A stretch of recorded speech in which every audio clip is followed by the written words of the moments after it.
Okay, I think we gave a chance for everyone to sign in. We have the recording, so we'll just go ahead. Hi, everyone. My name is Monica Joanna Almacabe, founder of Cure GABA-A, a nonprofit organization creating a pathway forward for translational treatments in GABA-A variants. Cure GABA-A was inspired by my 2.5-year-old daughter, Eleanor, who has a mosaic deletion in GABRA1 and GABRG2. As a mom, I can share that having access to and collecting data is important when caring for a child with a rare disorder. So I thank you, Katheron, for being here with us today to share with us and explain what Variant app is. I also wanted to thank all the caregivers that are joining us. Together, we are going to make a difference in this community and advance the science forward with our data. We're planning to record this webinar and upload it to the Cure GABA-A YouTube channel for educational purposes. Please remember to mute your mics, and if you have not already, maybe we can put all the questions into the chat box below, and then we can address them in the last 15 minutes of the webinar. So I'm going to hand it over to you, Katheron, to explain to us what the Variant app is, what your inspiration was, and if you could walk us through how it works. Thank you, Monica. It's great to be with all of you today. So just for a little bit of background on me, I'm a scientist by training. I've been at the University of Toronto for the last 7 years, and this was started based on some work that we were doing with the GRIN1 patient population. So this is one of the genes that causes the greater GRI disorder. And the thing that was really inspiring for us was you guys as caregivers and your kiddos.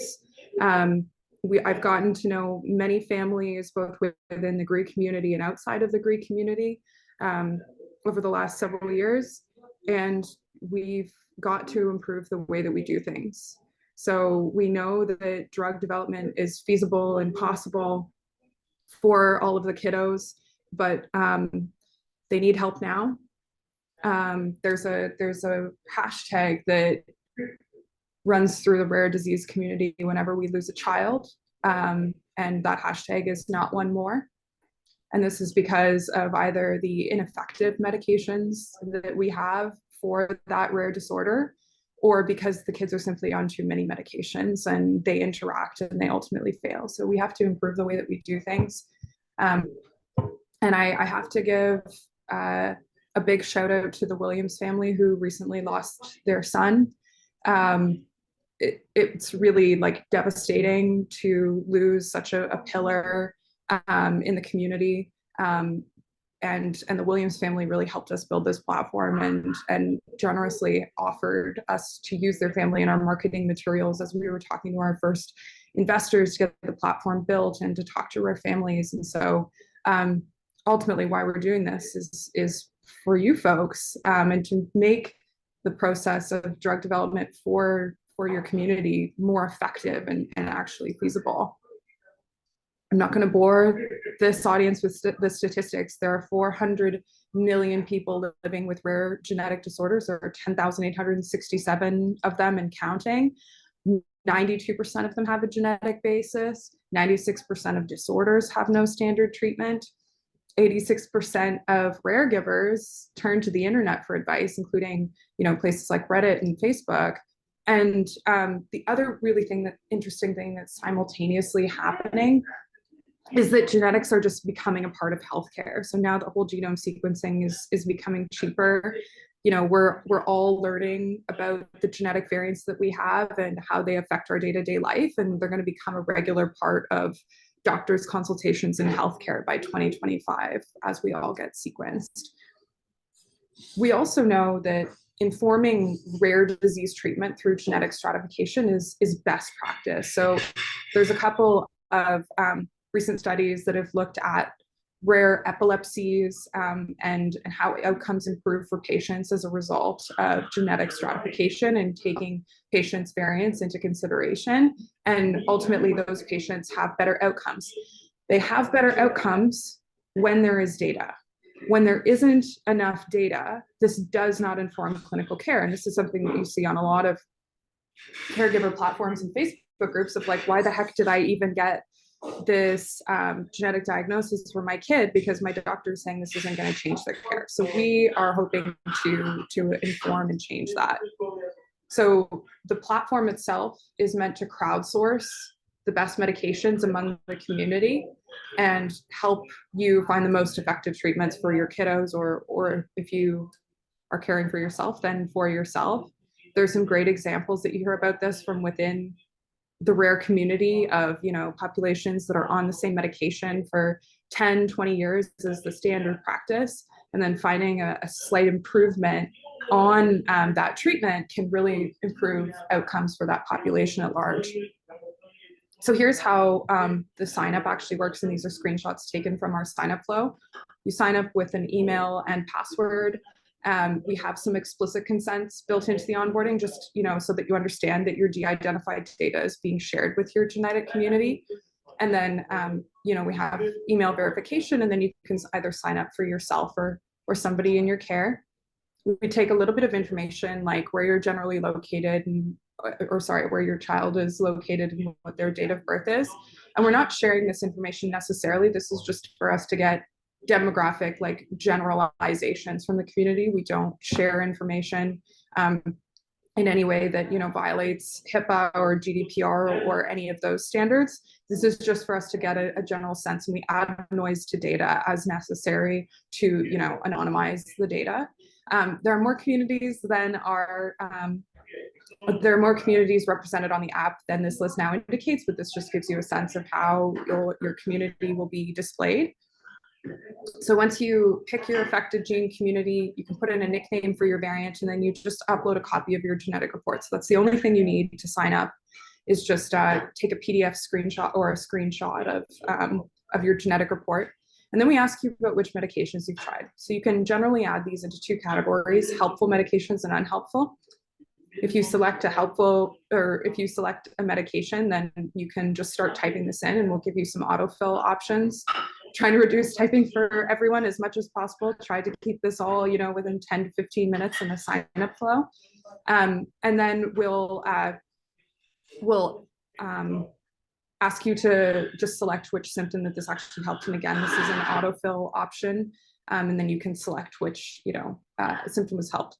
My product developer, the chief technical officer, actually did this for me. So he's not a pharmacologist. I know that none of you are using Advil to control hyperactivity in your children, but this is not his wheelhouse. So that's the example you're all getting. And so then we just ask a little bit about the medication. How much did it really help? Did it help a bit? Did it help a lot? And then why aren't you taking it anymore? Or are you still taking it? And then if the medication was ineffective, tell us why. And again, this is all pre-selections so that you don't have to do any typing. So, was the symptom just unchanged, or did it make the symptom worse, etc. And so then you get to kind of a summary slide. And then we just ask a few more questions about other symptoms that the children are currently experiencing. And this is really, really important.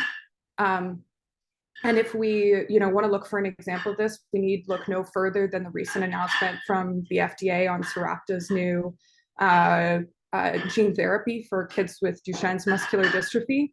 The company chose really crappy endpoints for their clinical trial. The kids are definitely being helped by the gene therapy, and dramatically so, but the clinical definition that they chose was really poorly defined. And so as a result, they're not approved for accelerated approval, which is absolutely crazy given the trial data. So we need this kind of information so that these mistakes don't get made in these populations. And then once you're there, you come to this summary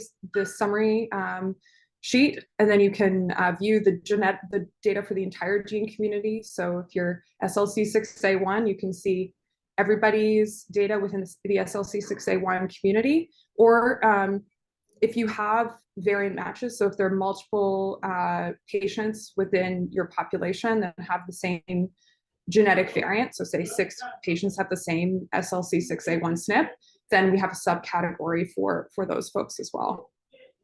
And what this ultimately is meant to do, and we don't have pharma clients or anything like that, If you ever see me wearing a nice bag or a nice piece of jewelry, it's just because my husband is nice, not because we're leeching off of patients.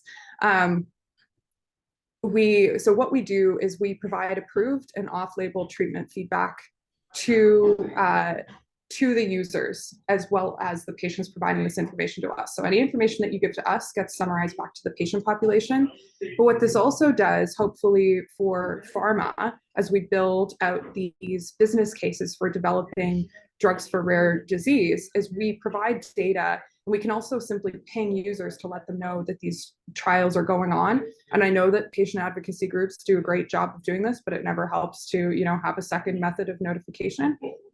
And then once those treatments are actually commercialized, we can give this feedback on, how patients are finding these drugs back to the pharma companies. And this creates a cycle of new development and iteration. The idea has been pretty popular so far. So I know that there are a lot of communities that are waitlisted. If there was anyone within the combined group that I missed, please send me an email.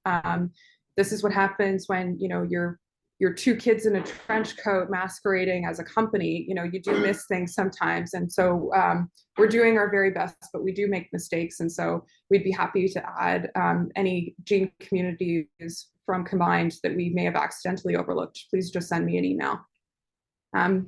And that's kind of the hope. If you'd like to email me, here's my contact information. But the whole idea here is not to start from zero when you're first diagnosed.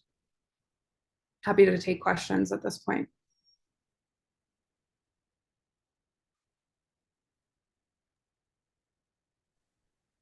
Katheron, that was amazing. Thank you so much. I'm so looking forward to using this app and having our community use this app.